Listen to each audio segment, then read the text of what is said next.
नमस्कार, मैं हूं शिवम और आप देख रहे हैं एडुडिक्ट्स। इस वीडियो में हम राइट टू एजुकेशन एक्ट 2009 यानी कि शिक्षा का अधिकार अधिनियम 2009 को समझेंगे।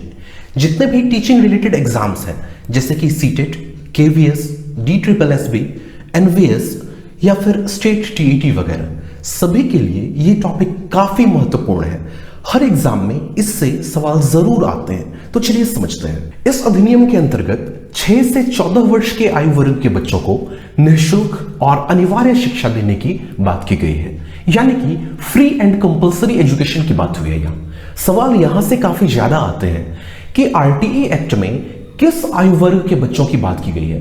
तो यहां 6 से 14 वर्ष के बीच के बच्चों को निःशुल्क और अनिवार्य शिक्षा प्रदान करने की बात की गई है।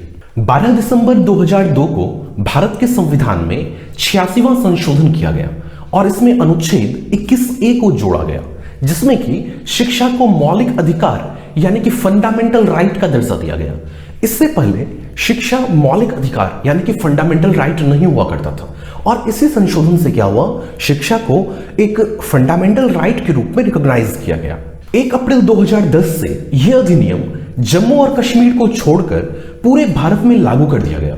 जम्मू और कश्मीर में इसलिए लागू नहीं हो पाया था क्योंकि वहां का अलग संविधान हुआ करता था, लेकिन अप्रैल 2019 में जब धारा 370 खत्म हुई तो जम्मू और कश्मीर भी आरटीई एक्ट यानी कि शिक्षा का अधिकार अधिनियम 2009 के दायरे में आ चुका है। यहां हम बात करेंगे इस अधिनियम से संबंधित कुछ इंपॉर्टेंट पॉइंट्स की।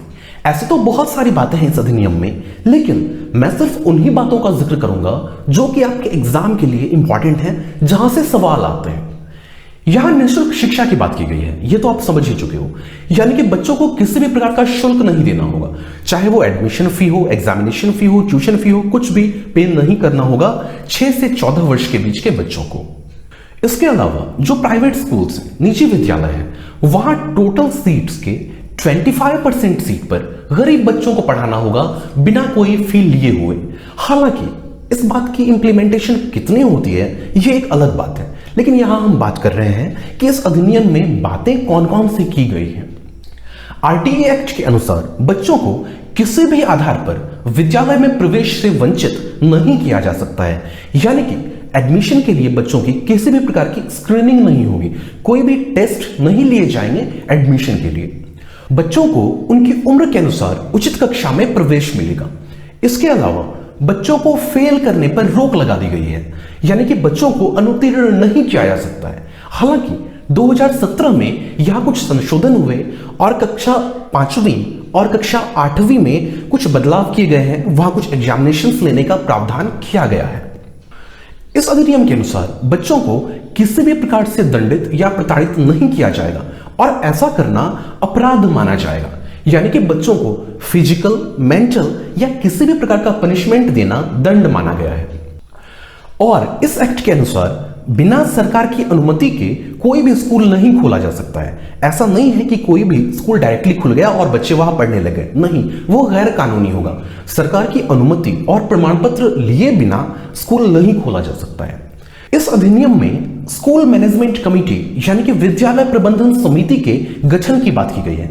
ये एक ऐसी समिति होती है जो कि स्कूल के फंक्शनिंग को रेगुलेट करती है। इसमें बच्चों के अभिभावक और आसपास के लोग भी मौजूद होते हैं। यहां पर शिक्षकों के द्वारा किए जाने वाले प्राइवेट ट्यूशन पर रोक लगाई गई है, यानी कि इस अधिनियम के अनुसार जो टीचर्स किसी स्कूल में पढ़ा रहे हैं वो निजी शिक्षण यानी कि प्राइवेट ट्यूशंस नहीं कर सकते हैं। यहां बच्चों और शिक्षकों की संख्या की भी बात की गई है। कक्षा 1 से 5 तक 1 से 60 बच्चों पर 2 शिक्षक होंगे, 61 से 90 बच्चे होने पर 3 शिक्षक होंगे, 91 से 120 बच्चों पर 4 शिक्षक, 121 से 150 बच्चों पर 5 शिक्षक और 150 से ऊपर जब भी बच्चे होंगे तो एक एचएम यानी कि एक प्रधानाध्यापक की भी जरूरत होगी। 151 से 200 बच्चों पर 5 शिक्षक और 1 एचएम और 201 से 240 बच्चों पर 6 शिक्षक और 1 एचएम होंगे और इसी तरह शिक्षकों की संख्या बढ़ती जाएगी हर नेक्स्ट लेवल पे। सप्ताह में शिक्षकों की न्यूनतम कार्यावधि जो होगी वो 45 घंटे की होगी। उसमें प्रिपेयरिंग आवर्स भी गिने जाएंगे, यानी कि कोई भी टीचर एक सप्ताह में 45 घंटे पढ़ाएंगे और वो 45 घंटे में सिर्फ कक्षा के दौरान जो पढ़ाया जाएगा वो ही काउंट नहीं होगा, बल्कि पढ़ाने के लिए टीचर जो प्रिपरेशन करेंगे वो भी काउंट होगा। यहां पर शिक्षण अवधि की भी बात की गई है, यानी कि प्रत्येक एकेडमिक ईयर में हर एक शैक्षणिक वर्ष में कितनी देर तक पढ़ाई होगी उसकी बात हुई है। कक्षा 1 से 5 तक हर साल 200 दिन पढ़ाई होगी या फिर 800 घंटे की पढ़ाई होगी, और कक्षा 6ठी से 8वीं तक हर साल 220 दिन पढ़ाई होगी या फिर 1000 घंटे की पढ़ाई होगी। तो ये कुछ बातें थी शिक्षा का अधिकार अधिनियम यानी कि राइट टू इंफॉर्मेशन एक्ट 2009 के बारे में। कुछ और भी बातें हैं यहाँ, जैसे कि टीचर और स्टूडेंट का रेशियो क्या होगा, स्कूल में कितने सारे रूम्स होंगे, यहाँ पर सेपरेट किचन की भी बात की गई है जहाँ की मिड डे मील प्रिपेयर होगा। इसके अलावा बॉयज और गर्ल्स के लिए सेपरेट टॉयलेट की बात की गई है, पुस्तकालयों की बात की गई है। तो ये कुछ पॉइंट्स थे जहां से आपके एग्जाम्स में सवाल आते हैं। आई होप आपको सारी बातें समझ में आ गई होंगी बहुत अच्छे से। यदि वीडियो अच्छा लगा हो तो लाइक करें, कमेंट्स में बताएं कि आपको वीडियो कैसा लगा। यदि कोई कंफ्यूजन हो तो जरूर पूछें, अपने फ्रेंड्स के साथ वीडियो को शेयर जरूर करें और चैनल को सब्सक्राइब करके बेल आइकन को प्रेस करना बिल्कुल भी ना भूलें। धन्यवाद।